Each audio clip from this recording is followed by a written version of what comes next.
ముందు ఆత్మ, పరమాత్మ అంటే ఏంటని తెలుసుకోవాలి. సో, అందరికీ ఇప్పుడు బ్రహ్మం అంటే ఏంటో తెలుసుకోవాలి. ఎందుకంటే ఎక్కువ ఈ పదం వాడతారక్కడ.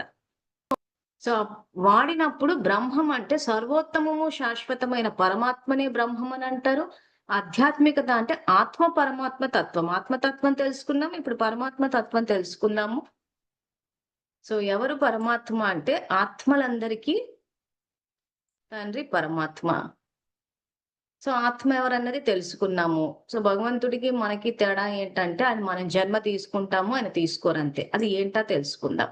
సో, ఇప్పుడు 7వ అధ్యాయము 24వ శ్లోకానికి వస్తే, అల్పబుద్ధులైన వారు నిత్యము సర్వోత్తమము అయిన నా స్వరూపాన్ని గ్రహించక, ప్రపంచాతీతుడైన నన్ను దేహ విశిష్టునిగా భావిస్తున్నారంటే, మత్స్య కూర్మాది రూపాలలో వ్యక్తమైన దేవాంతరంగా. సో, శ్లోకం వేసి చూపిస్తున్నాం స్క్రీన్ మీద. శ్లోకం చాప్టర్ అధ్యాయము 7వ అధ్యాయము 24వ శ్లోకం.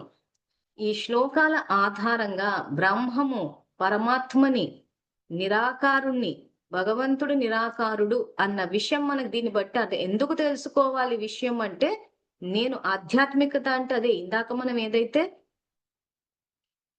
చెప్పుకున్నామో ఇక్కడ సర్వోత్తమ శాశ్వత పరమాత్మనే బ్రహ్మం అని, ఆత్మ పరమాత్మ తత్వాన్ని ఆధ్యాత్మికతం అని చెప్తారు. సో, మనం ఇప్పుడు ఆధ్యాత్మికం తెలుసుకుంటున్నాం.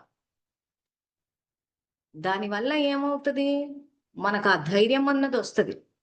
చదువుకుంటే ఏమవుతదంటే, మన సమస్యల్ని మనం పరిష్కరించుకోగలుగుతాము. ఇంకొకరి సమస్యల్ని కూడా చదువు యొక్క ఉద్దేశమే అది. అందుకే ఈ మధ్య చెప్తూ వచ్చాము. బ్రిటిష్ చదువుల వల్ల ఏమైపోయిందంటే, ఈ ఆత్మ పరమాత్మ తత్వం తెలియకుండా పోయింది మనకు. అసలు ఆత్మజ్ఞానమే లేదు ఇప్పుడున్న బ్రిటిష్ చదువులో. బ్రిటిష్ వాడొచ్చి మన విద్యా విధానాన్ని మార్చేశారు. సో, ఎక్కడ గూడా మనకు ఎల్‌కేజీ నుంచి పీజీ వరకు ఏ కోర్స్ తీసుకున్నా గాని ఆత్మజ్ఞానం ఉండదు. అందుకే సమస్య వచ్చినప్పుడు పరిష్కరించుకోలేకపోతున్నాం. ఒక భయము, ఒక టెన్షను, నిరంతరం ఇంక టెన్షన్, స్ట్రెస్, డిప్రెషన్ స్టేజ్‌కి ఇప్పుడు ఎళ్ళిపోయాం అంటున్నాం కాబట్టి. ఎందుకంటే ఈ జ్ఞానం మిస్ అయింది.